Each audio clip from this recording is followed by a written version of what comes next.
Welcome to Knock Talk.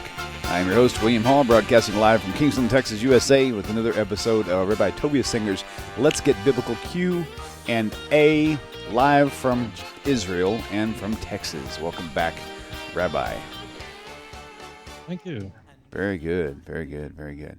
It's good to see you. It's good to see you. Every week, it's like, the end of the long week, and I get to wake up Sunday mornings and see Rabbi Tovia Singer. How much better can the week get? This is true. It's interesting that how you so keenly, we've been working together for a few weeks now. So, and you said, are these jokes too much for you, William? There are questions people have. That's funny. Why is there an apostrophe in your last name? All kind of first name or why. But anyway, you can't say that without me explaining it now. You know that, right? But the explanation is so torturous. How is that really? Because there was an Indian who was Dutch who went into a pizza shop and a grapefruit fell on his head. The explanation is torturous. Oh my God, that's hilarious. But no, it's true. You know what it really came from though. This is not a joke. Okay, so for years people would call me Will or Bill or Billy, and I'm like, and instead of William, they said, what do you prefer? Do you prefer like Bill, Will, Willie, Slick Willie, whatever? And I would say, I prefer William. 5 minutes later, they're calling me Bill again, and I'm like, are you kidding me? And so I was like, you know what? If you like a shortened version of William, if William is too long for you to say, then choose the second half, not the first half, Liam instead of Will. And that's kind of where that came from. Then it turned out to be a neat little William. So the second half would be Liam is short for that, or you could go Will or Bill. Yeah, so the last four letters of my first names, is Liam. So, and I have no idea. That's okay. Now you know. It wasn't about a coconut or a grapefruit, or some Dutch Indians from El Paso. So anyway, okay, let's move on. We're going to get this thing kicked off. Okay, so here is the. You want to just take a moment, tell people that I'm a really good person, or just go right in? You know what? Most people know you, but there are a few people out there who question that. Maybe I should clarify. You should. No, it's all good. Okay, so here's the thing. So I'm actually rather excited about this topic, just because I've heard this a handful of times, and I've never really had anybody discuss it from this angle before. Daniel 9. Rumors are, especially amongst Messianics, that why did the rabbis lie about Daniel 9? Period. They said that they truly are not honest about it. They've distorted it. They've twisted it to try to make it so it can't point to Jesus. That's the general idea. So I'm going to hand this off to you, Rabbi. Good to see you. Take this away. So that's a why do you beat your wife question. Right. Gotcha. Okay. So why do you beat your wife? Oh, wow, yeah. And, I can't, in a sense, I can't blame people who ask the question that way.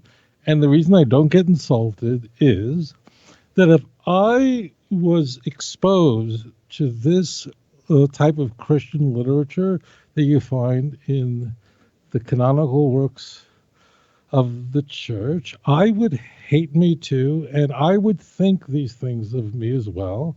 I would have this view of Jews, of rabbis, because that's how we're characterized in the Christian Bible and subsequent literature, apostolic. It was. And the Jews, Christians are not crazy. They're completely rational for hating us or thinking the most loathsome things about us, because that's how we're portrayed in Christian literature. It's really a nightmare. I remember reading this the first time and going, wow. And now I get it. These people are completely irrational. So why do we lie about Daniel 9? Because we're trying to get a bargain. We're trying to get something at a good price. No, we're trying to control Hollywood. We're trying to control the banks. And we're responsible for 9/11. Oh, it's all true. And I might as well just say it here, just get it off my chest, and we control chess and violins and the subway system and the sinking of the Titanic. The iceberg, Goldberg, not really important.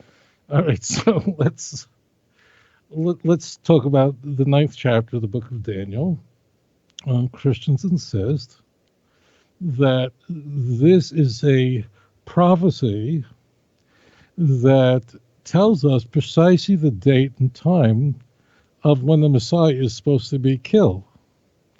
It's very unique in that way because whereas Christians appeal to other passages in the Jewish scriptures, saying that these passages demonstrate that Jesus is the Messiah, that the teachings of the church are true, this one really stands alone in that it's the only passage that Christians appeal to say, we have the precise date of when the Messiah is to be crucified. It was foretold in your Old Testament, in the book of Daniel, as an example, and your rabbis changed it. That's and so I couldn't go through all Daniel, but what you have is a description of a period of 70 weeks. When Daniel is using this term, and actually there's a correction there, Daniel is not speaking, but rather the angel Gabriel is speaking to Daniel. So this prophecy is actually expressed by an angel. So in this case, and it's not only in this chapter, but in other chapters of Daniel, actually in other chapters of the Bible, the term week is used in a way that's not conventional. Here it doesn't mean weeks of days, like a week is 7 days, but rather each day is a year in this sense, and therefore a week is 7 years, and therefore 70 weeks refers to 490 years, okay? It's really important. Why? It's not germane to this, but that's what's used here, and it's used in other chapters as well. And the claim is that we have a 490-year period after which the Messiah will be cut off, but not for himself. Now, as it turns out, rabbis are lying about this. Unfortunately, Christians are completely unfamiliar with these passages, and they have no clue what the context is.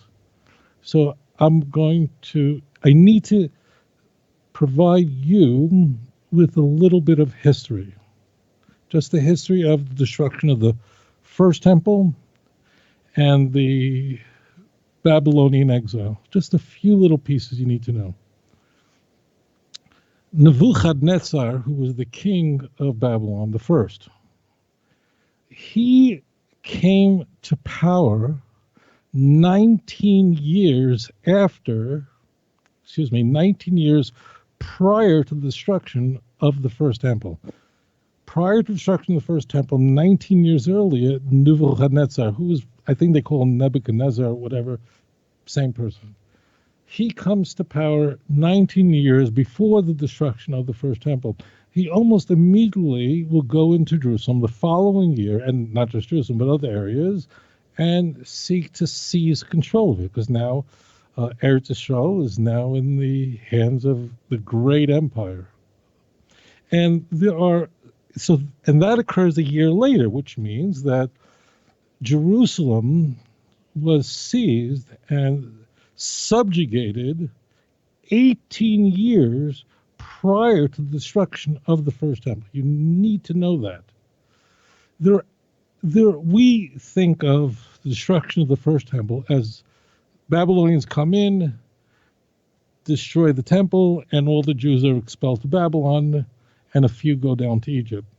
Well, that's in very general terms, but it really is a little more detailed than that. There are 3 waves of exiles. He will exile leaders 11 years before the destruction of the first temple, but when the first temple is finally destroyed, there are no Jews left in the land of Israel. Now, here's the critical point. From that moment until Cyrus the Great, a half a century passed. Cyrus the Great, 52 years after the destruction of the first temple, he comes to power. It's a mind-blowing event in history of how the Persians defeated the great Babylonian Empire. And it was almost overnight. This is a major question in history. How did the great Babylonian Empire collapse so quickly, so decisively? And of course, That question is not just asked about the collapse of the Babylonian Empire, but how did subsequent empires collapse? How did the Roman Empire, how did that just happen? But that's much later, that's 5th century. Cyrus the Great emerges as the head of the Persian Empire, and the Babylonian Empire is now destroyed. And this is 52 years after the destruction of the First Temple. Cyrus then immediately calls upon the Jewish people to leave exile, to go back to Jerusalem, and to build the city and the temple and the sanctuary. He announces that this is according to the will of God. Now, how would Cyrus know what the will is? You see this at the opening. Cyrus have this kind of information and have this sort of policy? The answer is really simple. Cyrus had access to the book, and that's the book of Isaiah. And in Isaiah 45, it is predicted precisely by name who would do this. So Cyrus would go, there I am. Cyrus would be called God's Messiah, and he would go and command the Jews to return to Jerusalem. And that's how the whole book of Ezra begins. The book of Ezra begins really great and stays really just so interesting for the first 6 chapters. 7 chapter actually introduced Ezra. What happens next? So we're now 52 years after the destruction of the First Temple, is that the Persians essentially changed their mind. And then, so although Jews return to the land of Israel and begin to build Jerusalem and begin to build the temple, the project is halted. It's held back, and that's what Ezra Nehemiah is about. And ultimately, the Jews can fully complete the building of the Second Temple. One other caveat: immediately prior to Cyrus the Great's ascension to the throne, there was another Darius, who's called Darius the Mede. It's really the same empire. He was, according to most opinions, the father-in-law of Cyrus, and he's a very good guy in Scripture. Daniel 6, very special person, and Daniel is thrown into a quandary at precisely this moment when Darius the Mede becomes king, which means that the Persian Empire is now here. The problem Daniel has is that he's looking at 2 prophecies in the book of Jeremiah. One is in Jeremiah chapter 29, verse 10, and the other is in 25, verse 12. And he presumes that these 2 prophecies are synonymous, are the same. In 25:12, there's a prophecy in Jeremiah about a 70-year period, and then Babylon would be done. The context in Jeremiah 25 is Jeremiah trying to convince everyone not to rebel against Babylon, because Babylon's only going to have 70 years. Like, what's the point? And God's not on your side. That's our context. In Jeremiah 29:10, just a few chapters later, Jeremiah prophesies about 70 years, so it seems the same, and he says that this is according to my word, and the Jews will then be able to be restored back to this place. That's the key thing. So Jeremiah 25:12 and 29:10 appear almost identical, and Daniel conflates the 2 and presumes that they're both speaking about the same 70-year period. Now, and this caused Daniel a hemorrhage of fear. And in fact, that's how Daniel 9 begins.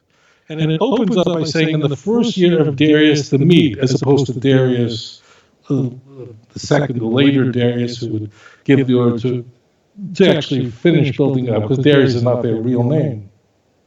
That's a royal name of a Persian leader. The Persian Empire begins with Darius the Mede, who's only in office for a few months.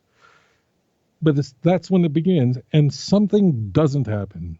Although the Babylonian Empire has come to an end, the prophecy that the Jews will return back to their land is not happening. Daniel is looking around going, what's going on? And he says, this is not my interpretation of this. Is not. If you read just the first two verses of Daniel 9,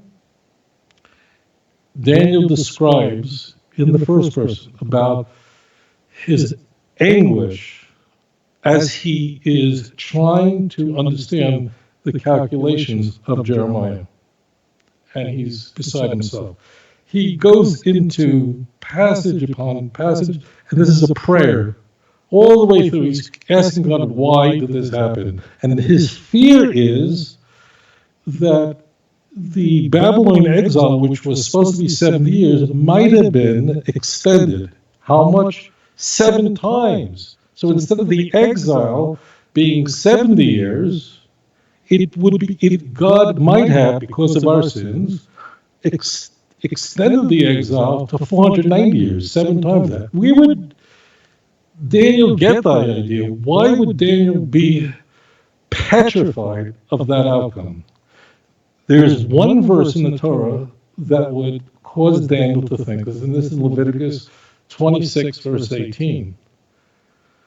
This is a hard chapter, and in that chapter, we are warned that if the children of Israel do not repent, do not turn back after they're punished, I will multiply your punishment 7 times. And that's what Daniel is terrified. He's terrified of this curse of the law. The angel appears to him, and this is a total paraphrase. There are many videos up about this where I explain this. The angel comes to him and tells him, first of all, you are really beloved by God. Daniel was very dear to Hashem, was an extraordinary person. And the angel explains to him what is going to happen, not just now, what's happening now, but also what's going to happen all the way to the destruction of the second temple. And the angel is going to give Daniel even more information than Daniel had asked for.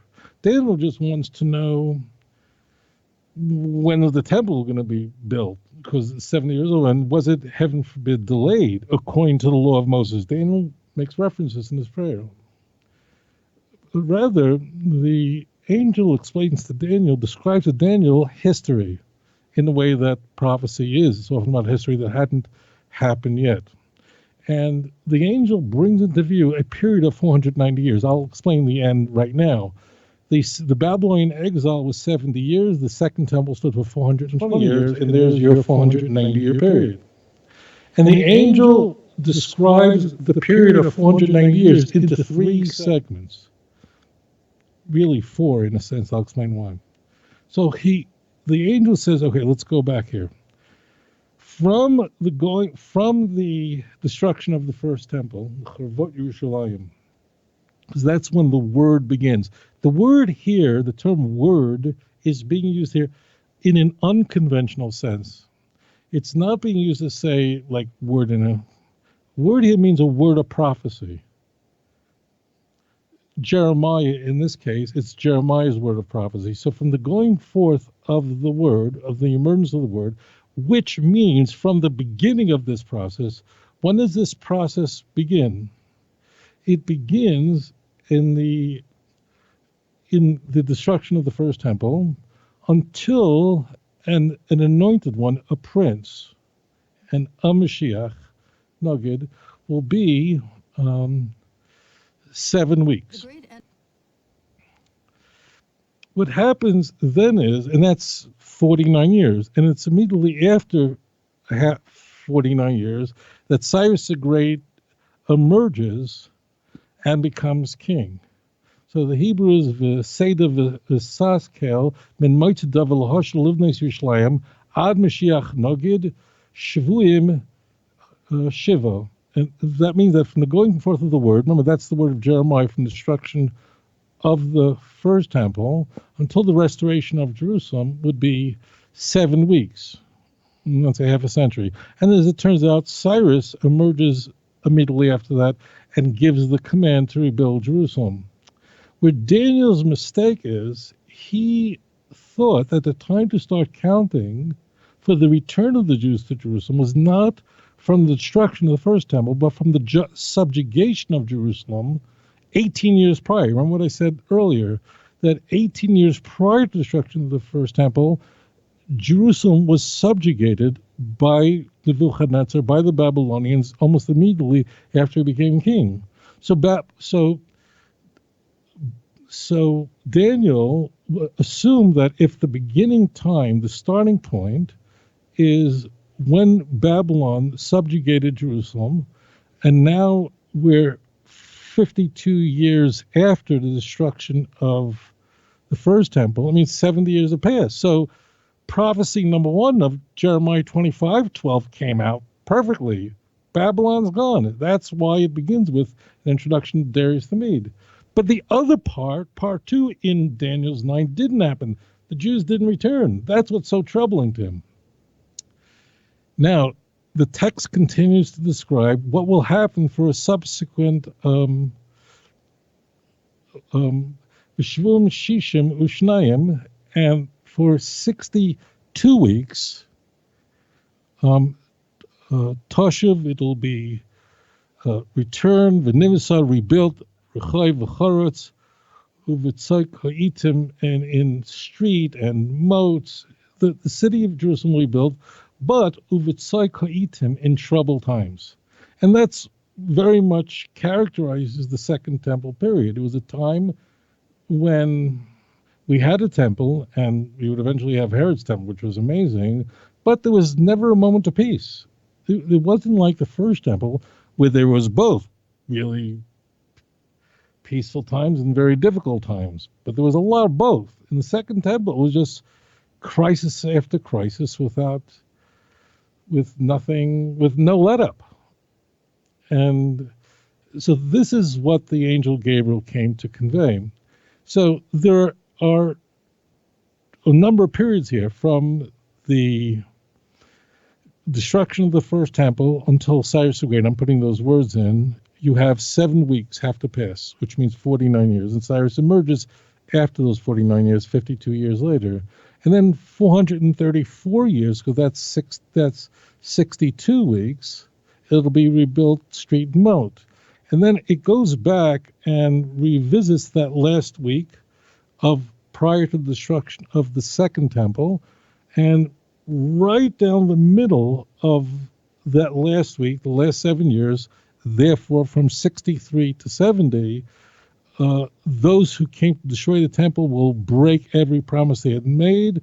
The temple will then be destroyed. And that's a clear prophecy of the war, the great war that the Jews had with Rome that lasted for 3.5 years from 66 to 70.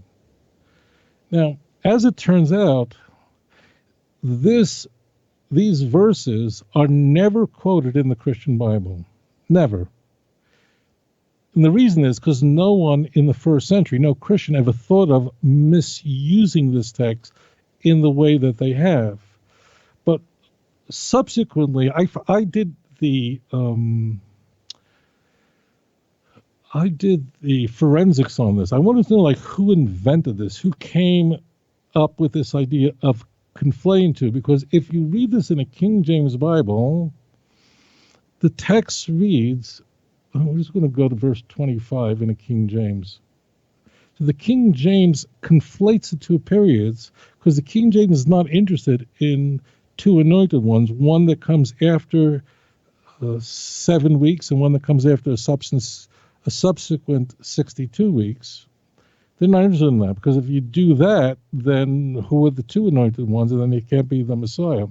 So the King James Bible reads, and no one therefore understand that from the going forth of the commandment to restore and rebuild Jerusalem until, this is mind-blowing, until the Messiah, the Prince. Not kidding. And they capitalize M and capitalize P. There are no capital letters in the Hebrew language. There's no even definite article there. The King James put that in. And in all other 37 times that the word Mashiach appears in the Hebrew, the King James translated it as anointed. Only here they translate it as Messiah, capital M, because this is a theological translation. It's not the literal translation. Until there shall be 7 weeks. and 62 weeks. And then there's a colon. And then there's a full colon. So what the Christians do is they can't have any stop after 7 weeks, meaning after 49 years. They can't have anything going on there because that doesn't make sense. What anointed one comes after 49 years? So what they have to do is mind-blowing, and that is they have to conflate the two as though the text reads, and after 7, 60, and 2. Well, it doesn't say that. You don't say in any language to say the number 69. You would never say 7, 2, and 60. Just in no language, you would just say in English 69, in German 69, in French 69. I mean, no one does that. So what they've done is they've chopped that apart. They've conflated the text together as though there's one anointed one who comes at the end of all of it. The numbers don't work in any event. And now to go directly to this person's thoughtful question, there is no other opinion about this. It's impossible that the text would say 7, 2, and 60. That's not how you would say it. There's an asnachta, there's a break, a semicolon that's there, and it would never read that way. And moreover, it's interesting, I went back to earlier versions of the King James. I'm going to go, how could there be an early version of the King James? So while the King James was commissioned in 1607, completed in 1611, they were using Jacobean English, which would be inappropriate for the time. But today that doesn't really read very well. And it has been redone. The King James has been updated because for grammatical reasons, and some languages become out of use and other in use quite a number of times. The original 1611, which I have a copy, I don't have the actual copy, but a reprint of the original, the semicolon's there. The 7 is separated from the 60 and 2 weeks. So that is a later iteration. And church fathers, I found, perhaps it was Irenaeus, a 2nd century church father, who first used Daniel 9. It might be, I don't remember if Jerome used it, who's a little earlier in the 2nd century. But this is a later Christian invention. The rabbis are not lying about that. If you just go to the text, you'll see that. So you don't say 69 by saying 7 and then 7 and then 2 and 60. That would be possible. Now, in case you question anything I've just said, all you have to do is go to the very next verse. It describes what will happen after this period of time. And the text in Hebrew says, "V'achrei hashvuim shishim u'shnayim yikaris mishiach ve'en lo." The next verse says, and after the 62 weeks, an anointed one will be cut off, will be removed, and will have nothing.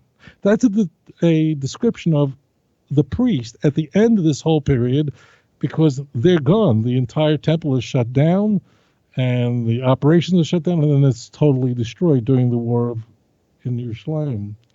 So if you're not sure that the 62 and 7 are two different periods, all you have to do is go to chapter 9, verse 26, and it says after the 62 weeks. It doesn't say after the 7, 2, and 60 weeks. So, and there are no rabbis that say differently, and I'm always impressed with how some Christians, not all Christians behave this way, but how Christians, although frequently don't have the greatest respect for rabbis, but if they can seize anything that a rabbi would say in order to advance their theology, they'll do it. But in any event, there are no rabbis who say that. This is completely made up, and as I said, you can go to a 1611 King James online, and there's a semicolon right there, and you would never read it. Would never read that way. There are versions, Christian Bibles, that do correctly render it, that they're more honest translations, like the New Revised Standard Version, that will lay it out correctly. and use the word anointed, not the word Messiah. So there's the answer to the question. I know the numbers are a little scary for most people. Right. But there it is. Awesome.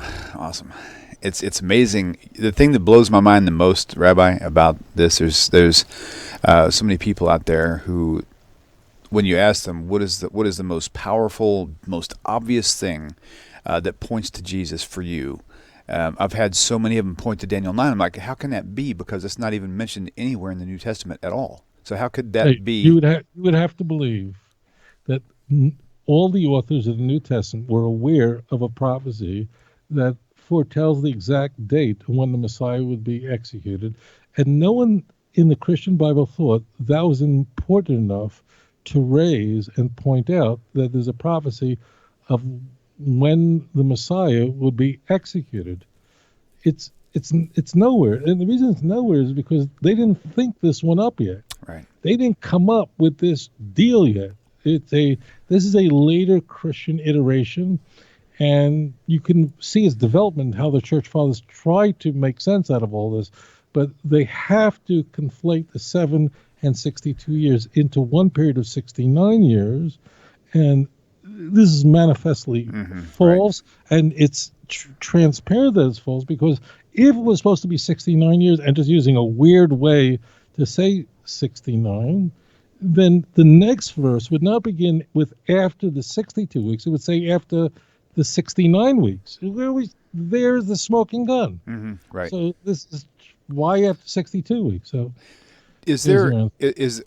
I noticed something a long time ago, but I never thought to ask. But I think it applies. Maybe, I don't know. Why is it in the like Chabad.org, for example, you go up there and you look in their sections. They have the Torah, the Ketuvim, of course the Nevi'im and the Ketuvim. Why is it that Daniel is not listed amongst the prophets?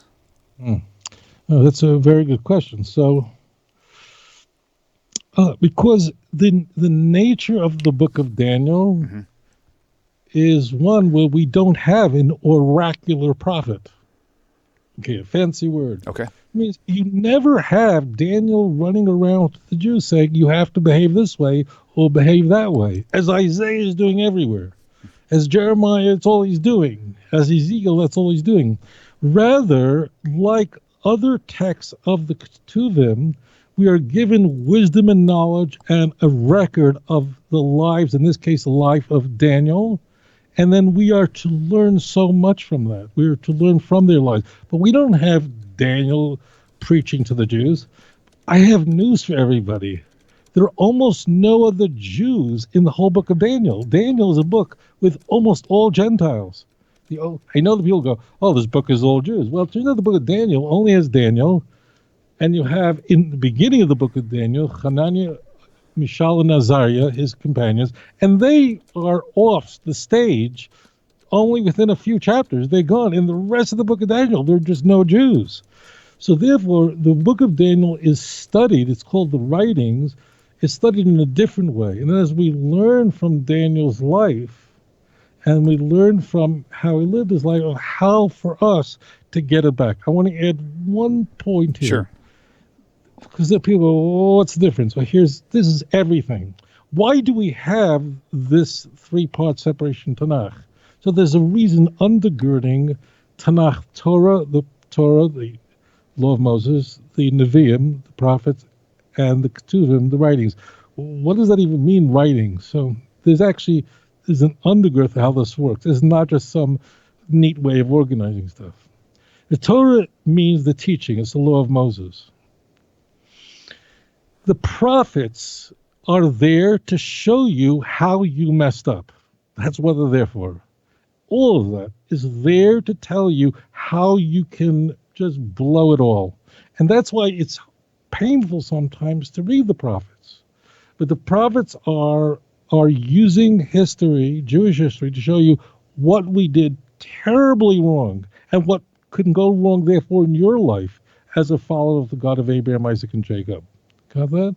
So the prophets are there to tell you what's wrong. And that's why it sometimes can be just so painful to read the prophets. Now that we know how we can really mess things up, the Ketuvim are there to tell you, how do you get it back? okay, so I can really relate to this. I can relate to Isaiah's preaching and teaching, and Jeremiah says, oh gosh, yes. So, well, how do I fix the problem? Where is the medicine? Where is the antidote? How do I get it? That's the Ketuvim. The Ketuvim are there, not like the prophets to tell you, here's everything you're doing wrong, but rather the emphasis of the writings, whether it's the book of Psalms or the book of Daniel, is to figure out how do you get it all back? How do you get it straight? So if we now understand the undergirding of that division, we can then understand how Daniel's in the Ketuvim, because you don't have in the book of Daniel these events of nightmarish events where Jews are doing things wrong. That's not what you find in the book of Daniel. That's the vast majority is not that. There's a little, but very little. Daniel is there to tell you, if you live your life like this, man, that you're going to be fine. And this is how to undo the bad. And that's why it's in the Kesuvim, as would be the book of Psalms or the book of Proverbs and so on. So it's not just a distinction of what's going on, but what role does this book serve? And Daniel's there to serve to get you back into the Torah. As it turns out, the church doesn't like this arrangement, and their arrangement of the Jewish scriptures is somewhat different. And part of it is that they would rather the Jewish Bible end with the book of Malachi, and this way it's nightmarish. And how do you get the answer? What's the antidote? You just go to the book of Matthew. So it's rearranged in a way where the Ketuvim are not right there at the very end in order, because if you're left with, okay, here's the problem, well, what's the solution? So the church fathers were wanted to make sure that you knew that your answer to the dilemma raised by what is found in the prophets is not the writings, not the Ketuvim, but rather the Matthew, Mark, Luke, and John. So so Daniel is that type of literature. Gotcha. Okay, cool. All right, we'll go ahead and take this. There's a lot of callers, guys. I can't stress enough when you call in. Just be patient. If you don't get connected with us, leave a message. I mean, I left a little bit of instructions on how to leave a message, what I want you to do, because if you don't leave a message, you may never get on. But if you at least leave us a message, we can go back and review your messages. And if it's a topic that will work for the show format, then we can actually play your question live on the air. So it'll be like you were calling live almost. So, okay, caller, welcome to the show. Please tell us your name, where you're calling from. Oh, hello, William. You're talking to me? Yes. Hello, Rabbi. How are you? Hi, William. Hi, I see you know who I am. Yes. My name is Pinchas Levin. I'm calling from Mequon, Wisconsin. Hello, Rabbi Singer. How are you, Rabbi? Good to hear from you. Wonderful. Baruch Hashem, wonderful. How is your health? How are you? Are you okay? Staying? Yeah, for me, it's actually easy. I'm pretty much always home all alone. but I feel for the rest of the world. Go ahead. So, first of all, I wanted to share with all the listeners and to tell you, Rabbi Singer, how much I appreciate, besides for all your work with explaining Scripture, but something so refreshing, which I want listeners to appreciate, that it's not just a dialogue about Scripture. I've heard this from you, and it's so refreshing how every word of Scripture is really guidance from Hashem how to live. You said this once in a lesson on Isaiah, how it's easier to get the message of Isaiah than something like the book of Kings. Because in Kings, it sounds like this gripping story, and you get all involved in the story, and you can't apply it to your life. But Isaiah, you could apply it. And in the world where people are all the time arguing, this is what the verse means, that's what the verse means. But at the end of the day, what's it got to do with you and me? What is Hashem telling us? And I really love hearing those messages from you. And in that context, we could ask about what you're discussing now in Daniel 9. What is all of that? It's not there just to get rid of the missionaries or their claim or our claim. There's something for us. But really what I'm calling, Rabbi Singer, if I could just ask you my question, which others have asked me, it's throughout Scripture, these kind of questions. In the book of Genesis, in the section of Genesis, chapter 5, there's all this talk about this one, the 10 generations from Adam until Noah. So this one lived, he had a son, and then he lived these hundreds of years, and he had sons and daughters and died. So what's the point? What are we supposed to learn from that for our daily lives? We don't live hundreds of years. What do we gain from that entire chapter that should apply to, why is it Torah? Why is it guidance? Why is it instructions for our living? Okay. Rabbi, thank you for calling in. Go ahead and hang up now for your answer, and we'll open up the phone lines. Okay, thank you. Yes, sir. Talk to you soon. I will say that the Christians have a very, very detailed reason as to why, and this is something I would like for you to add into your answer. The Christians will say that the meaning of all these people in order are a storyline of the life and death and resurrection of Jesus. If you put like these 10 generation names and you put the definitions of each one's name in order, they'll say that it literally describes the life and the death and resurrection of Jesus. That's just what they say. All right, so let me segregate that. Sure. That's very different. And okay. Let's deal with the question. So what we have, what comes to view in Genesis 5 is not just a record of genealogy, but this is a genealogy of those who would be successful and those who would survive the flood. We can look at the book of Genesis as a weeding out of finding the nation that God can work with and removing those that God is not going to work with as the people who would be a light to the world. And that's what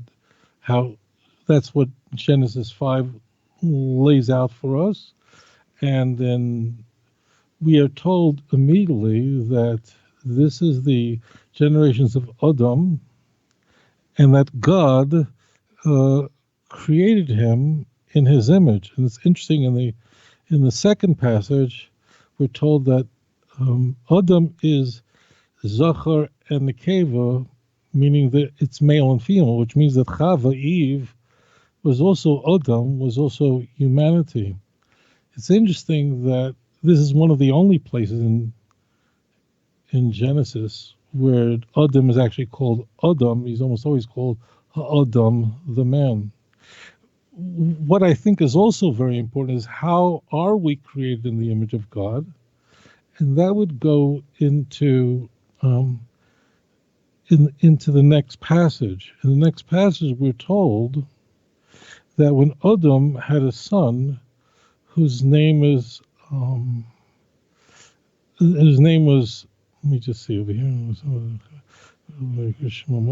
Okay, and then he had the same name, Shes. And it tells us that Shes was created in the image of Adam. And in fact, what is being conveyed as well is that the way that we are created in the image of God, after all, God did not breathe his spirit into my mouth or yours. So at what juncture, how did we receive, or how was the spirit of Hashem, which dwells in every person, how was that conveyed? And the answer is it was all conveyed through Adam. And that's one message that you can get from Genesis chapter 5. That what we have is, you look at verse 3, Vaychi Adam shloishim shana, and Adam was 130 years old. Vayom, and look at this word, Vayoyled b'dimusai kitsalmo, and the child given birth in his likeness and in his image.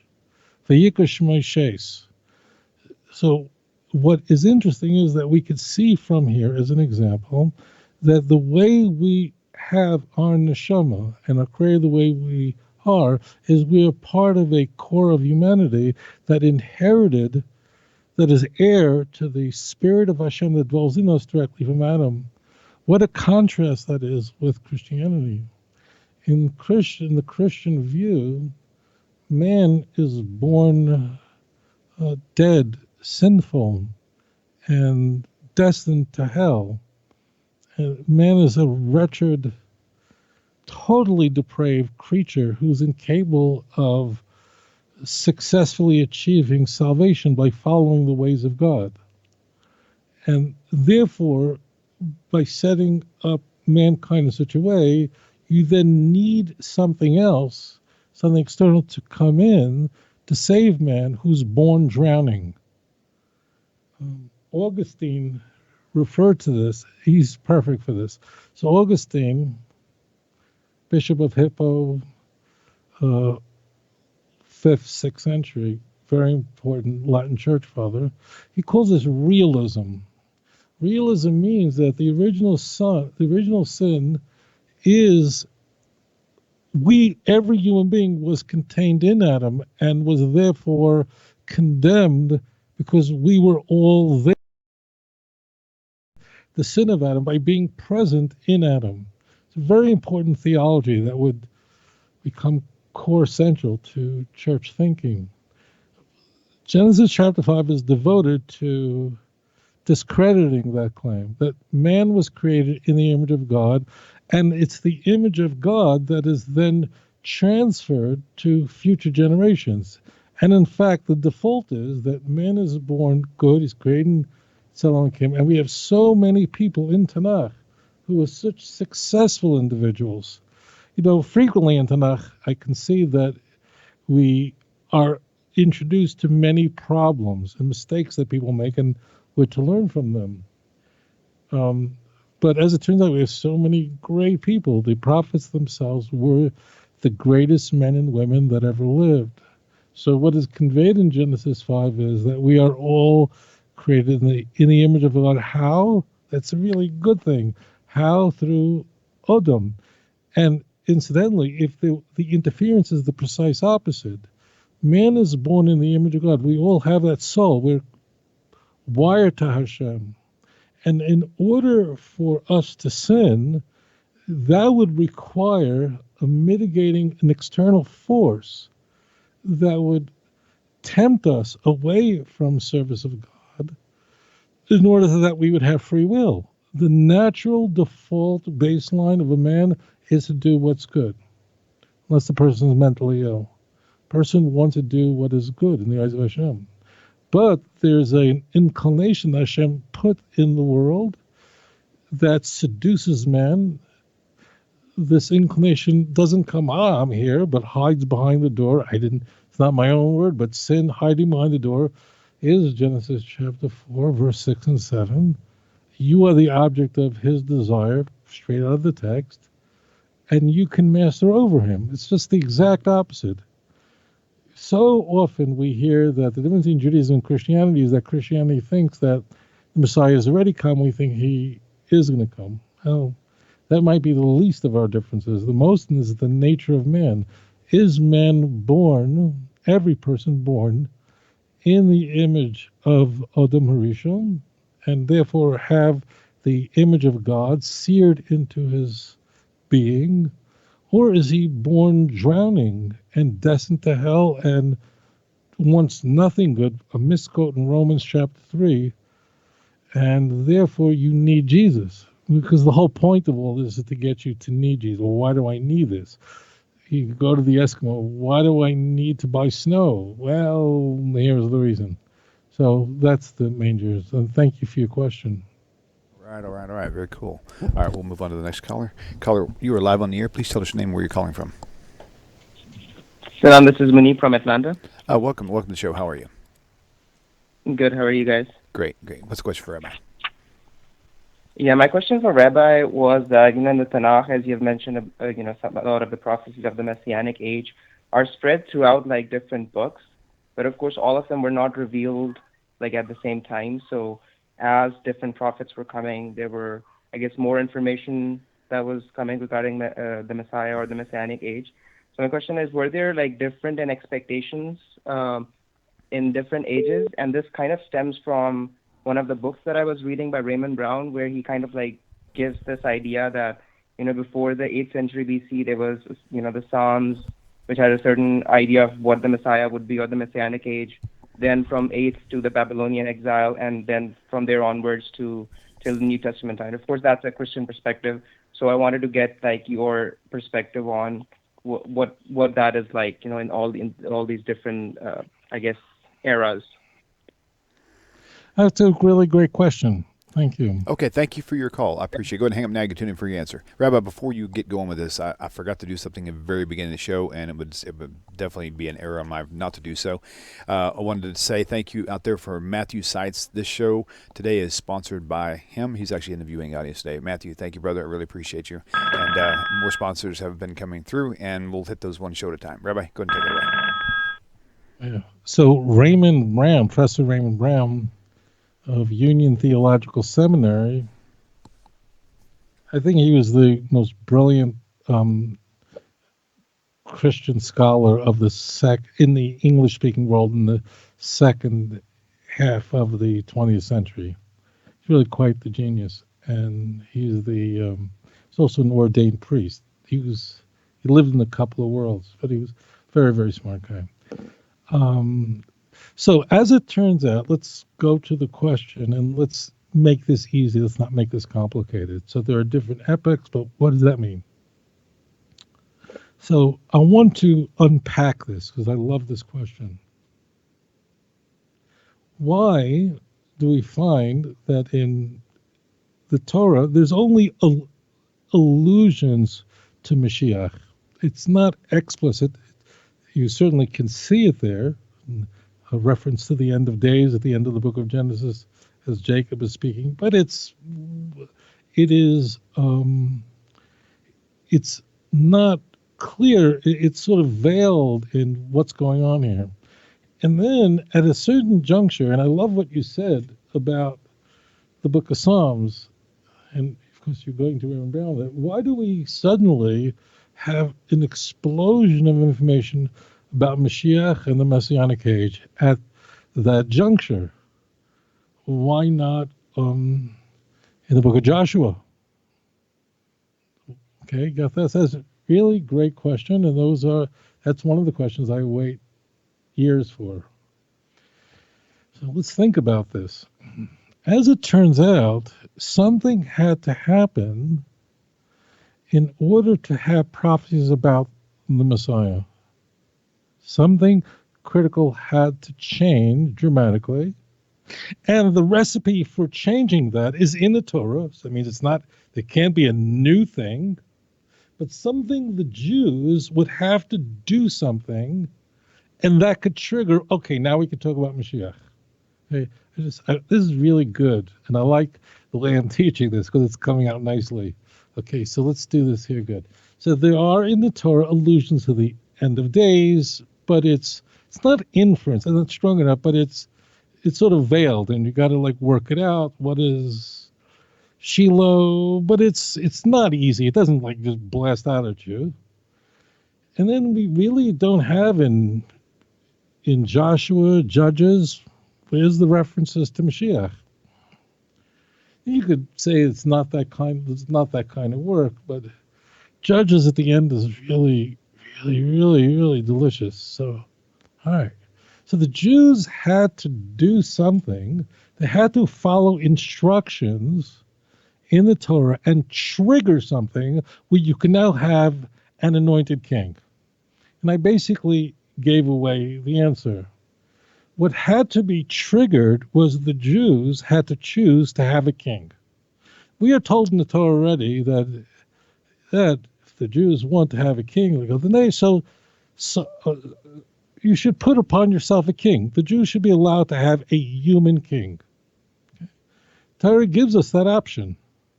There's a difference of opinion if that directly is a mitzvah, a commandment to do that. But Torah is saying, if you're going to say we should have a king, no, they have a king.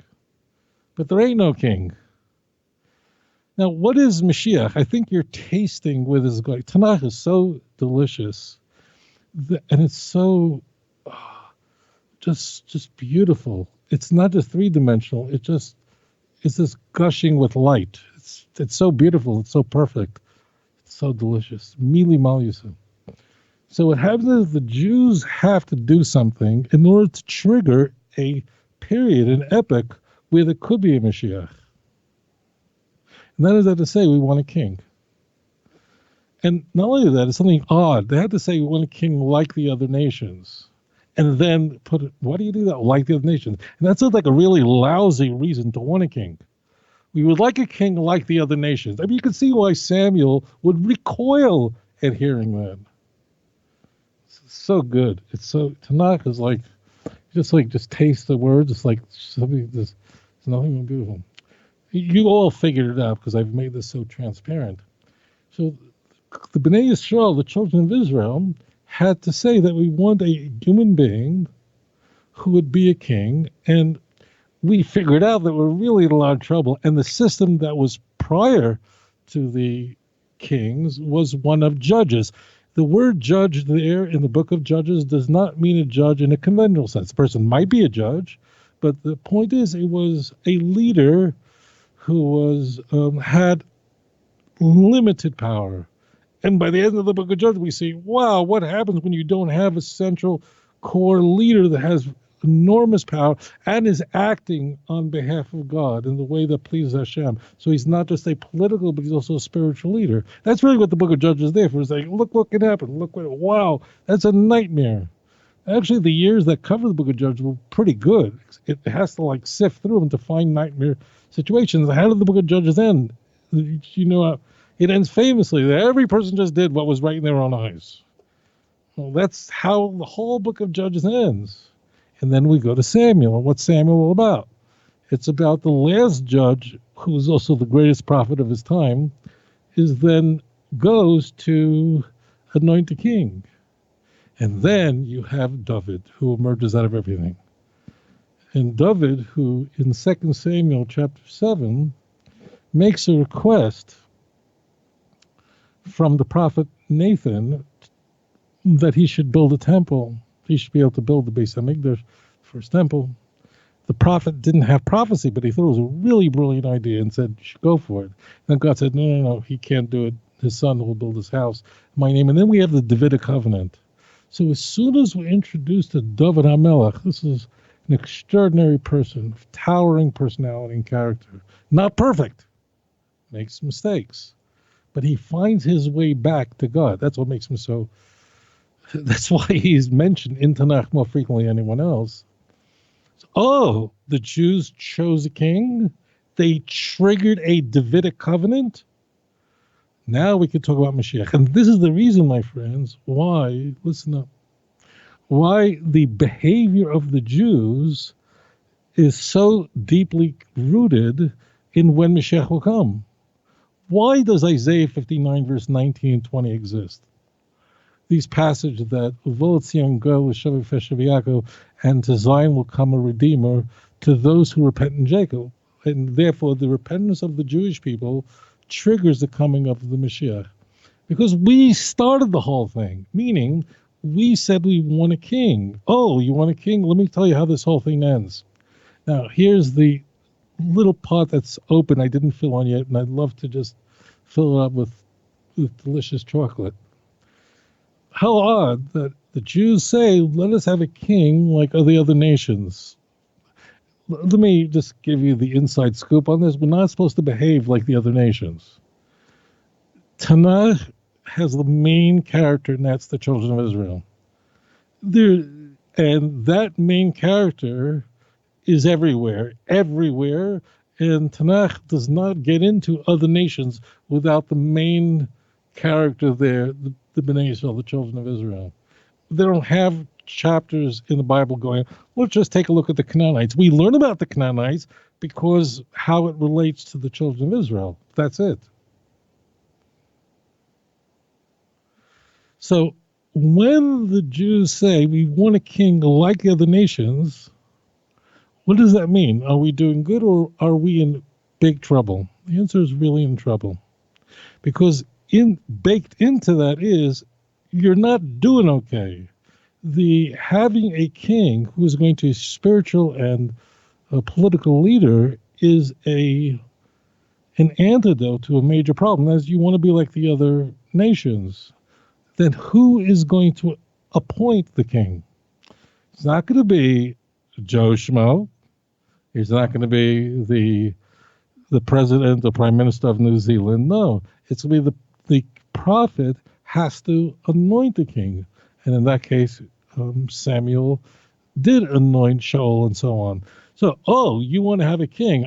You are not. This is not democracy. You don't get to choose your leader.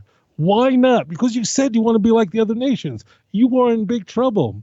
You need a doctor to tell you what medication to take, and it is a prescription only. You can't go into the pharmacy. You can go into ShopRite and go, I want this. Do you have a prescription? So this is so good, so good. So the Torah says, really? You have a headache? You're not feeling well? Because you said, I want a king like the other nations, and you did it because you messed up really bad. All right, here's your prescription. And only the prophet could fill it. That's the reason why people ask, why were there no kings in the Second Temple period? Because there was no prophets to appoint them. It's more complicated than that. But you need a prophet to anoint a king and to appoint a king. It can't just be anyone. So that enters everything. But that's why it's a different epoch. And that's why we have a law about Mashiach. First, tell me we have a king system. And not any king. It's the Davidic house that has a covenant, 2 Samuel chapter 7, verse 12 through 16. Oh, yeah. Okay, this is where this whole thing is going. And it's going all in Mashiach. Now we can talk about Mashiach. And now we could take these veiled passages in Genesis. I'm thinking, of course, about the blessings of Jacob. And now unpack it into, now you see how this all materializes. Thank you for that great question. Excellent. All right, we'll move on to the next caller. Caller, welcome to the show. You are live on the air. Please tell us your name and where you're calling from. Hello? Yes, you're live on the air. What's your name? Great. Malachi, I'm calling from Milwaukee, Wisconsin, and greetings to you and the rabbi. Thank you.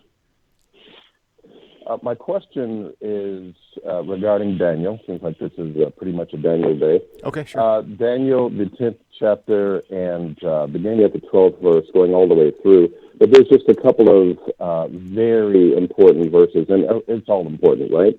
But just I want to point to just a couple. 1 and 13.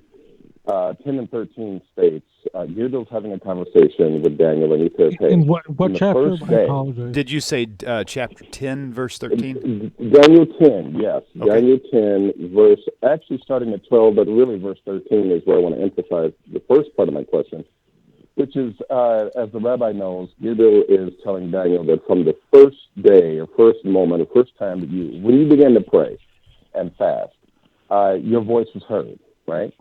And then Gabriel begins to kind of spill the beans here, and he says, well, the prince of Persia withstood me. Now, I've heard that, well, Daniel's prayer was so wonderful that Hashem just wanted to hear. But Gabriel says specifically, I was held up by the prince of Persia. And in verse 20 of the same chapter, Gabriel alludes to there being a battle or a fighting that he's going to return to with the Prince of Persia, and then the Prince of Greece is going to come. Now, here is my question in a nutshell. I'm really close to just really formally converting to Judaism. I'm no longer a Christian, but for me, this wrinkle has to be ironed out because it changes the entire spiritual economy.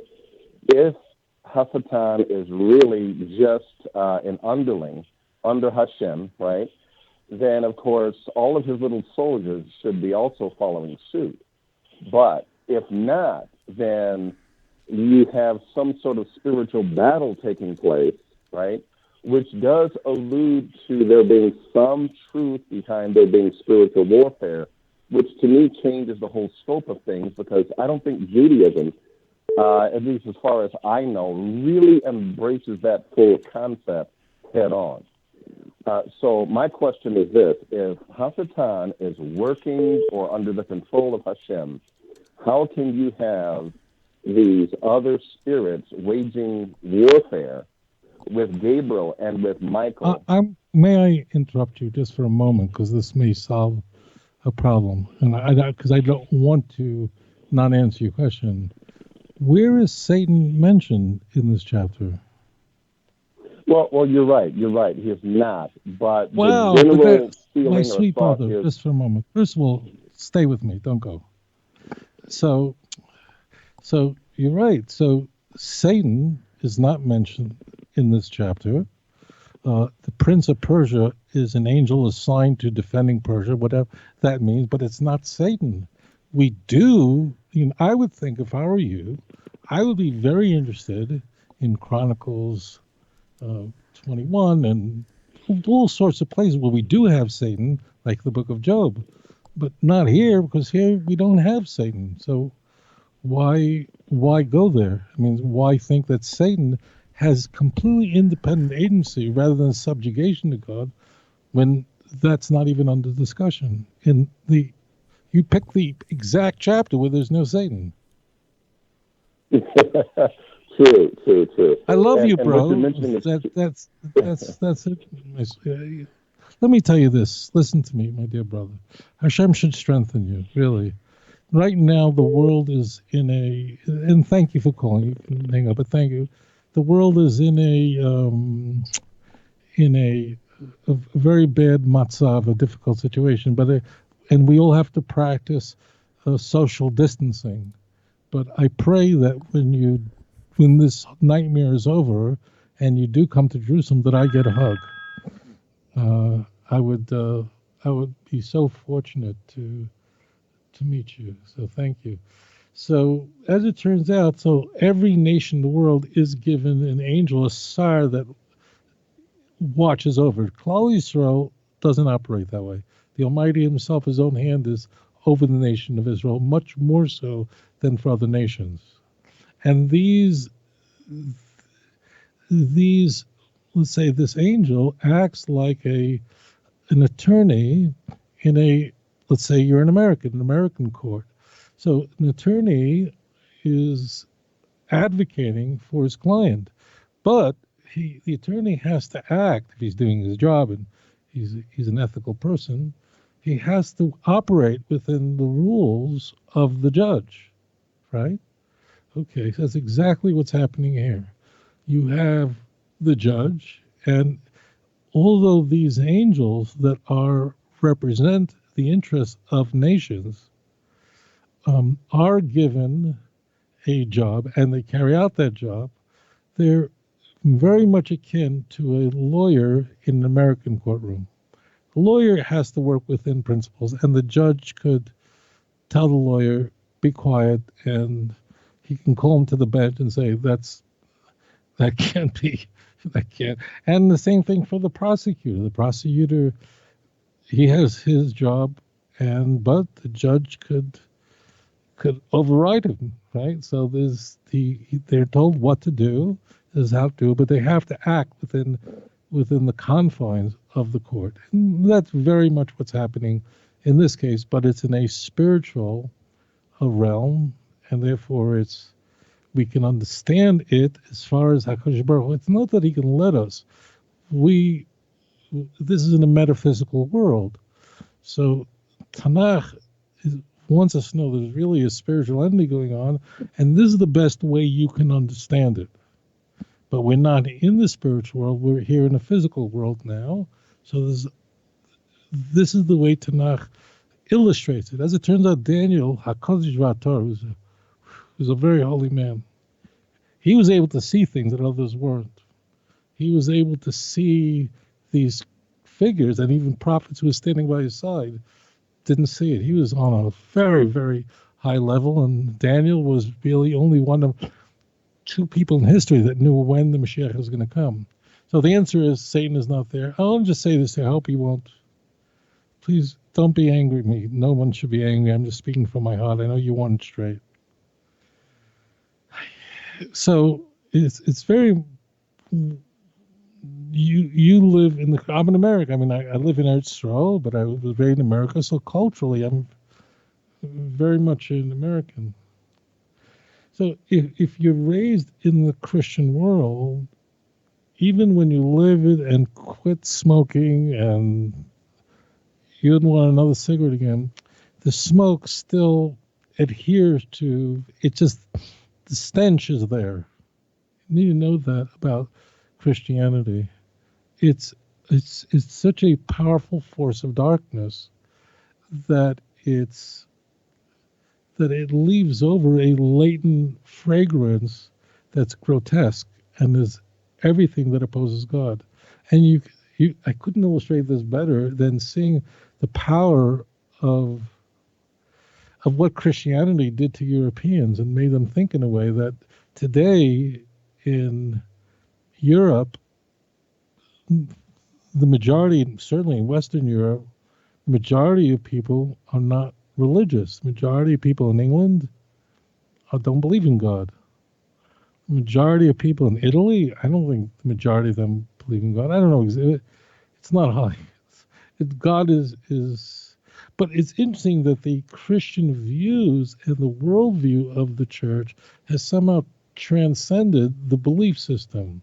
So when Russia was a Christian country under Tsarist Russia, and then there was a revolution and became a communist country and a godless country, the hatred just stayed. The character, the view, the worldview of the church remained.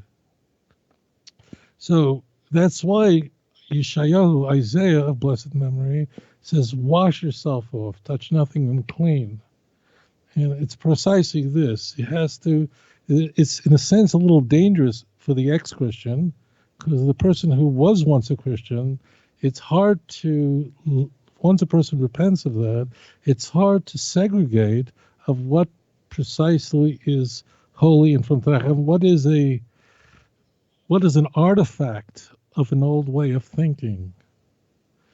And and if you just immerse into Tanakh and to surround yourself in it all over, it's so rich, it's so beautiful, but you have to be a little careful that you have to understand also that the last chapters of Daniel are a little difficult. Daniel is using a genre of literature, a genre of writing that is unknown anywhere else in Tanakh. Little Zechariah, but no one talks like this, so this is completely unique to Daniel. Anyways, thank you, my dear brother. Hashem should watch over you. Be safe, and you should continue your holy journey. Shalom. Awesome. Very good. All right, we've got another caller. Caller, welcome show. You're live on the air. Please tell us your name, where you're calling from. This is actually Moti again, because I was disconnected and I didn't know if that was Satan or not. But no, we actually do that with all the callers. Once you've stated your question, we usually disconnect to open the phone lines. Okay, I thought the rabbi said that he didn't want me to leave. I'm sorry. Oh, he did at first, but then we moved on. So go ahead with your. Okay. So, and I heard what the rabbi said, and even though the call was disconnected, I think I missed part of it. But in Daniel 10 and 20, Gabriel says, "I'm going back to fight." Now, I'm reading out of the Tanakh. I'm not reading out of the Christian Bible, and I don't believe that I'm looking through Christian lenses. Okay, but it says there plainly, well, I'm going to go back, and we're going to do fisticuffs. Okay. Me and this Prince of Persia, and then the Prince of Greece is going to come. And to me, it's just really, it's really kind of in your face. Like, look, there's a battle going on. There's a struggle. Now, either it is that there is not harmony or there's some discord, and I don't want to believe that there's discord in Hashem's kingdom. Definitely not. But yet and still at the same time, why would Gabriel then say, I'm going to go and I'm just going to have to fight, and we're going to fight, and the only one that is holding together with me is Michael. Okay, let me just run with you for a moment on this. So Persia and Greece are really, really important because we're introduced that much early in the book of Daniel, and Daniel is living in that period of time when Persia emerges, later Greece, and each nation is given a prince to oversee it, to ensure its success, and can operate within certain parameters.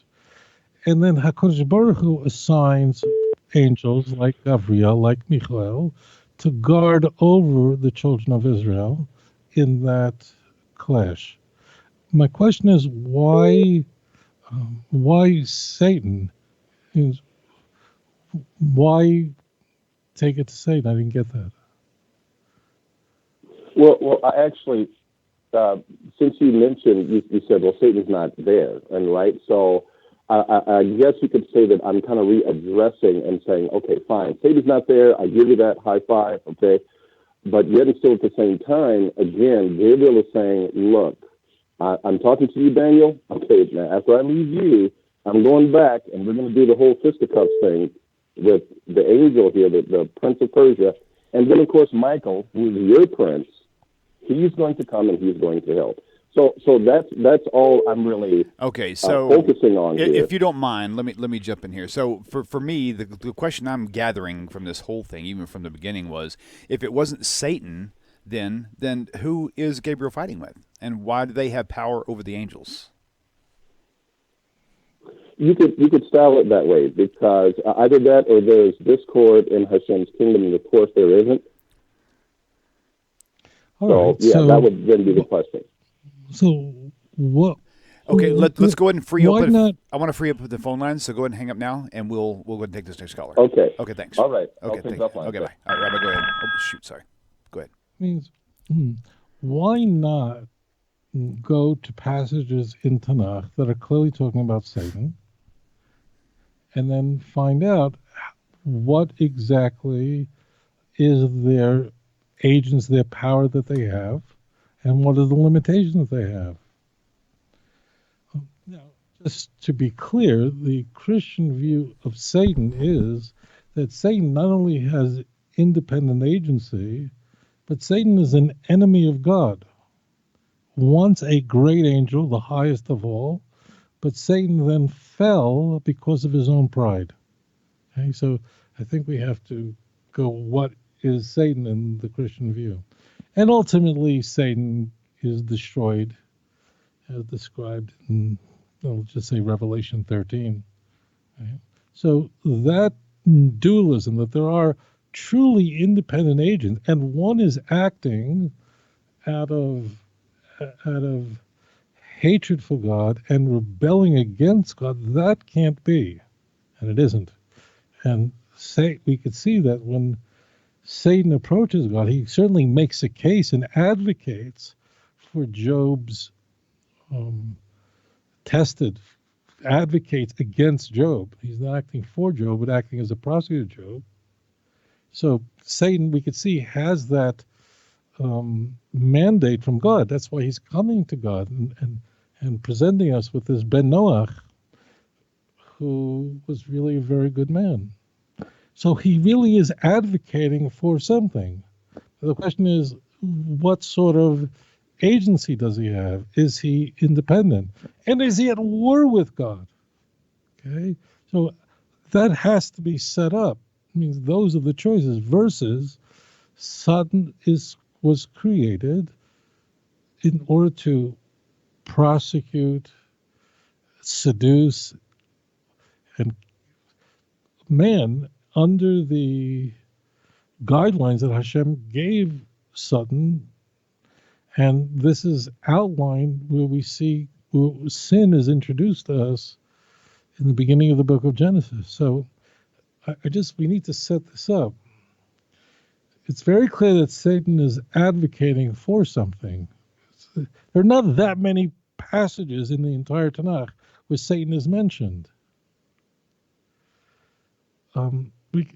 You could see this in 1 Chronicles chapter 21, verse 1, cross-reference that to 1 Samuel chapter, I think 24, verse 1. You can see that Satan is acting on behalf of God because they are instigating David to count the people, which turns out to be a nightmare, but the people are under judgment. So they're acting of the same accord.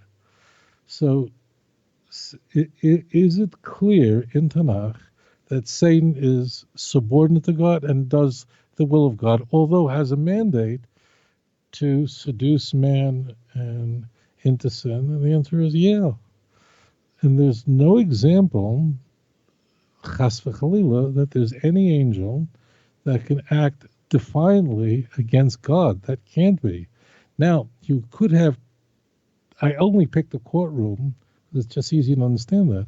We can't really know what it means that we know what the words mean, we have an idea, but this isn't the metaphysical, these are angels, not human beings. Does HaKadosh Baruch Hu assign angels with a mandate to do this? And do their interests clash? And does ultimately the interests of the God of Israel prevail? The answer is yeah. Is there a clash? Absolutely. And this is what happens before our eyes in the book of Daniel. And Persia and Greece are really important. And the destruction of the Persian Empire by Greece is outlined much earlier on in many ways, and very famously in Daniel chapter 8, which is predominantly about Persia and Greece, the Persian Empire and the Greek Empire, and certainly not interested in Babylon at all and Mashiach, but that's it. Because 7 really focused on Babylon and then Edom. This goes more to those two. So, they're not operating independently of God, but they each have a mandate. They're clashing, and Daniel's able to see what really no one else is. And thank you for your question. Okay, very good. We'll move on to the next caller. Caller, welcome to the show. You're live on the air. Please tell us your name and where you're calling from. Hi, this is Holly from South Dakota. Hi, Holly. Welcome. Hi, William, I gotta say your son is adorable. He's like a mini William. So, and hello, Rabbi. That's awesome. So I'm kind of in a unique position. I'm actually serving as a Christian pastor, but I'm resigning. Okay. And I'm moving towards becoming a Noahide or possibly converting to Judaism. But here's my question right now. So in these crazy times with the COVID virus and, when it seems like nations and countries are at odds with each other, I hear lots of Christians, especially evangelical Christians, talking about the end times and quoting the book of Revelations and how it's going to be a scary, terrifying period.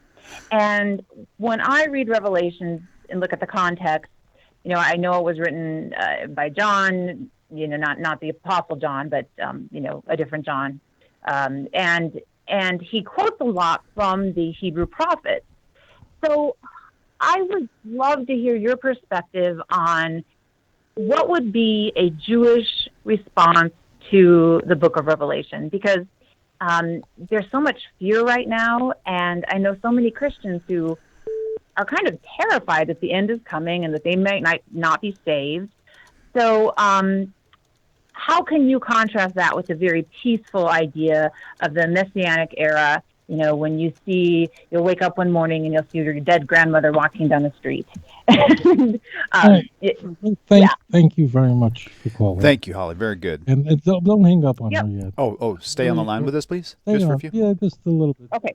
Because I want to just walk with you on this. I want to unpack this together with you. And please God, you're safe, and we are living in a very, very challenging time. Christianity, to its credit, recognizes that in the world there's a problem with sin, to its credit. And Christianity is largely guided by explaining to people what to do about sin. The problem with the advice that Christianity serves up is that it's the motherlode of bad ideas. But Christianity is not wrong about the sin nature that exists in the world. And Christianity is terribly wrong about the forces of evil in the world. And that goes to the book of Revelation, the book of Apocalypse. In the book of Revelation, it's true. Whoever authored this book, the author claims to be John. No reason to doubt that. The book, what comes into view throughout 22 chapters, is a war between the forces of light and darkness. It's completely dualistic. It would have found its home in Zoroastrianism, a Persian way of thinking that moved into Greek thinking and migrated into the Greco-Roman world, that there were just two incompatible forces in the world that were utterly at war with each other. And ultimately, Revelation paints a picture that Jesus ultimately overcomes the Antichrist, overcomes Satan. It's the same thing in the book of Revelation. But what is so terribly wrong is that Satan is an independent agent and an enemy of God in the book of Revelation. This idea is opposed by the Jewish scriptures, but it is so at home in the pagan world. And I understand why pagans thought this way. Because imagine having no access to science, no access to... You would think that there's good things in the world and there's really bad things in the world. They just seem to be utterly incompatible. So now I just thank you. I just want to make sure, does that resonate for you? Yeah, it does, especially the pagan point. But I guess, like, let's say I have a Christian friend who's, worried that they're going to be, punished, at the end times. How would you counter that to tell them what the perspective is with what does the Messianic period look like in Jewish times, where it's a time of peace? What would be the best way for me to respond to that? Right. Does that make sense? All right. Well, thank you for that question. I appreciate that. All right. Thank you. Shalom. Thank you, dear. And Hatzlacha in all your work and your journey. The reason why Christianity is such a dangerous religion is because its solution is awful. If somebody is smoking a cigarette and it said, you know what, you don't smoke. Here's heroin. Here's crack. That's the worst thing you can possibly do. So it's correct that smoking tobacco is a terrible thing, but smoking heroin is much, much worse. Tobacco is one of the most addictive substances in the world, but as it turns out, heroin is far more addictive than nicotine is. So as it turns out, it's the solution that Christianity provides that makes it the Edom, the chief enemy of God. Moreover, Tanakh does describe a very difficult time, but the result of that is the Messianic age. What Christianity delivers on is the difficult time with no Messianic age. It's just stripped. It's absent. It means that Christianity is going, well, prior to the Messianic age, there's going to be a time of a difficulty and tribulation. Well, that's true. So you'll find that in Matthew 24. But you not only have to have that, so you would have Jeremiah 30, verse 7, Jacob's trouble. Well, Jeremiah prophesied that not now, but at the end of days, there's going to be the worst possible trouble for Jacob, for the Bnei Israel. The worst thing ever. And that means it's worse than was Jeremiah. There's nothing like it. Please read it for yourself. But then Jeremiah ends the same verse and says, Umimena yivoshea. From it, you will be saved. So there's a great trauma and tribulation. The purpose of it is that people repent and trigger the come of Mashiach, and then from it comes the redemption. So that's where it's not that Christianity fails. It's the exact opposite of what's supposed to occur. Christianity doesn't deliver Zechariah chapter 9, verse 10. It just has Jesus coming into Jerusalem on a donkey, as is in all the four Gospels, Matthew 11 and Mark 11, Matthew 21, Luke 19, John 8. But there's no peace. All it has is a guy coming into Jerusalem on a donkey. Well, I don't know, maybe he did. But he will speak peace to the nations, and his reign will be from one river to the end of the sea. Now, the reason why Christianity can't deliver that, and it's all the good stuff is somehow assigned to something that didn't happen yet, and all the things that we could test. Well, it didn't happen because they can't deliver. It's a man-made religion. It's a machination of man's frailty and weakness, rather than his highest point is neshama. It's not of God. So it can only tell you that the world is messed up and that there'll be great tribulation. Incidentally, the early Christians thought that was going to all happen then, that the tribulation and the salvation from it would happen during their own lifetime. See Luke chapter 21, verse 32. Mark 9, Mark 13. It's everywhere. The good stuff, this generation won't pass before those things happen. You don't find that in John, because John's really late, and it's pretty clear by like 95 that stuff ain't happening. And John reframes it to that the salvation and the is all happening in heaven. It's not here on earth. So the reason why Christianity would borrow ideas from Tanakh as much as they could is understandable. They're saying that Jesus is the fulfillment of Tanakh. But then none of those things occur, and therefore it displays itself as another false religion. That's all. So there is a tribulation, there is sin. It's just the undoing of it never happens. So thank you for your question. All right. Moving on. Rabbi, we've still got time for another call or two, maybe? Let's take one call, yeah. Okay, last call for the show. So, caller, you're live on the air. Please tell us your name and where you're calling from. Hey there, how you doing? Good. Who are we speaking with? Hello. Yeah, this is Rudy from Edmonton, Rudy, in welcome. Alberta, Canada.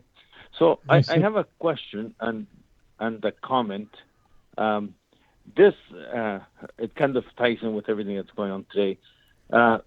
There's a book that was a DIDACHE. Oh, yeah. In 1873, and it starts with the Shema, which is odd because none of the Christian scriptures start with Shema except for this one. But then towards the end of the book, it talks about how they should not pray with the Jews, that the Jews fast on Mondays and Thursdays, and that the Christians ought not to be with the Jews. They will fast on Wednesdays and Fridays instead, because the Jews pray to a different God.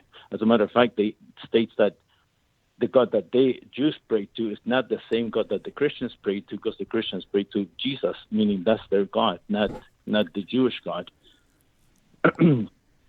Is that not kind of like the smoking gun that the Christians actually testify themselves that they do not worship the God of the Old Testament or the Hebrew Scriptures? So stay with me, because I want to again make sure that we're speaking the same language. You said 1870 something. You said it. You didn't mean that, right? You're talking about the DIDACHE, which is a very early DIDACHE, DIDACHE, which is a very early document, and probably is right. Written, let's say in 95 or 100, around there. It's really early. Is that what we're referring to? That's right. Right. All right. That's the one I'm talking about. Yeah. All right. So that's such an old document, such an ancient Christian document, not part of the canon, that it probably is older than books that made it in, like 1st and 2nd Timothy. Why? All right. Anyways, thank you very much for your question. Yeah, thank you for your call. Go ahead and hang up and continue for your answer. Robert, Rabbi, please repackage that question for me. Yeah, I'm going to try that. Okay. So this is the DK. That's a very ancient document that, as I said, traces. I think it's dated around the year 195. Let's just say that, and it's made up of a lot of the sayings of Jesus. But in this very ancient document, we also it displays an animus for Jewish worship and who Jews pray to, and that the Jewish worship is utterly alien to the will of God. It's evil. And I would posit to you that that type of thinking matches very well with the book of Revelation, synagogues of Satan. Do I need to say more? Revelation 2 and 3. So the Christians at the earliest Christians believe that I don't want to say earliest, but Christians would come to believe, as we could see in the Gospels, essentially a completely false teaching. And in fact, the Jews are characterized as utterly blinded, and you don't need to go to the end of the first century for that. You can go to the oldest surviving Christian document, 1 Thessalonians, probably written 50 years before this later document. And Paul, accuses the Jews of killing Jesus Christ and their own prophets and are contrary to all mankind, seeking to prevent the Gentiles from receiving the message. It's a nightmare of a passage talking about 1 Thessalonians chapter 2, 14 through 16. So why would any Christian literature that emerged, apostolic fathers, why would any of that portray or characterize Jewish worship as something that is godly? The Jews are the enemies of God throughout the Christian Bible. Christians were not nuts in history for despising us. They looked at their literature and drew the conclusion that Melito did, that Ignatius did, very early church father, that Irenaeus, an early church father, but a little later, at the end of the 2nd century, that Tertullian did. I mean, Tertullian wrote a book called Against the Jews. That was the kind of stuff. So I would just say this, that maybe the reason I'm trying to figure out why you would ask that question, because believing that the Jews are utterly blinded, and it's not that they just didn't figure it out, but they really are. There's a spiritual veil over their eyes, 2 Corinthians 3 and 4. I'm trying to figure out why you would wonder why early Christian literature would portray the Jews as anything but the enemies of God. And the only thing I'm just going to guess, and I don't know, is that in the dispensationalist churches, meaning the evangelical Christian world, that maybe, I'm just guessing here, that maybe you had some contact with in a prior life, they express their love for the Jews and their love for Israel, and that the covenant with the Jews has never been destroyed, as those who subscribe to replacement theology. So if you grew up in that world or had a lot of contact with the worldview of Pastor John Hagee and people like that, you might go, why is this anti-Jewish stuff in these early Christian documents, when everything I hear at this dispensationalist church was very different. They didn't speak that way about the Jews. So then I understand where your question is coming from, because the dispensationalist church, so you can ask me, what does that mean? But the part we're interested in actually has nothing to do with dispensation, because which refers to an economy, different epochs of time, a different salvation, and not related to the premillennial part, which deals with how does the end times unfold, but rather the belief that God was never done with the Jews, an idea advanced by a British pastor, John Nelson Darby, in the 19th century. Did it in America. Church stands for, but this is a big part of it, is that God is still working with the Jews, and God has not rejected the Jewish people, and that in that will nourish a philo-Semitism at times when we love Jews, we love Israel, and so on. And then you look at that ancient Christian literature and go, whoa, what's that? I have a feeling that's where that comes from. I hope that answers your question. Thank you. Okay, very good. Well, Rabbi, that's going to wrap us up for today then. So appreciate your time, and thank you all for tuning in. Be sure to subscribe to the YouTube channel, turn on notifications so you'll be alerted every time we have a show. And so David, thank you for helping here today. He's been helping me keep up with things in the background. So very good. So Rabbi, thanks again, sir, and we'll look forward to seeing you next week, same time, same place, Hashem willing. And for all you people who are interested, be sure to go to outreachjudaism.org to find the 2-volume book set by Rabbi Tovia Singer. The CDs are no longer available, but the audio files are. Just simply go to outreachjudaism.org once again and click on the free audio tab. If you own the books but have not listened to the audio, you're certainly missing out. A couple other resources here: Judaism and Christianity: A Contrast by Rabbi Stuart Federer, Revealing Matthew's Secrets by Jason LaCrosse, Leaving Jesus by James Wood Jr. So with all that said, you guys have a great week, and we'll see you soon. And once again, this show has been brought to you by Matthew Sides. Thank you, brother. Peace out.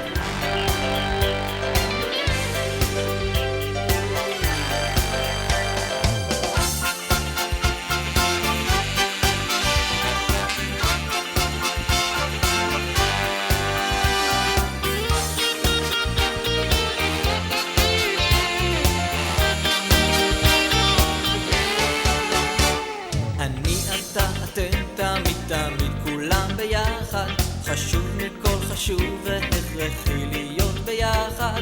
איפוק זו העוצמה, ויתור זו הגדולה, השאיפה והכמיהה. אני אתה אתם תמיד תמיד כולם ביחד. חשוב מכל חשוב והכרחי להיות ביחד. איפוק זו העוצמה, ויתור זו הגדולה, השאיפה והכמיהה. לובשים בכל האופנים, זה טבעם של אנשים שונים. נזכור בסוף, כולנו שותפים. חשוב תמיד להיות אנושיים. חושבים דוברים לובשים בכל האופנים, זה טבעם של אנשים שונים. נזכור בסוף, כולנו שותפים. חשוב תמיד להיות אנושיים.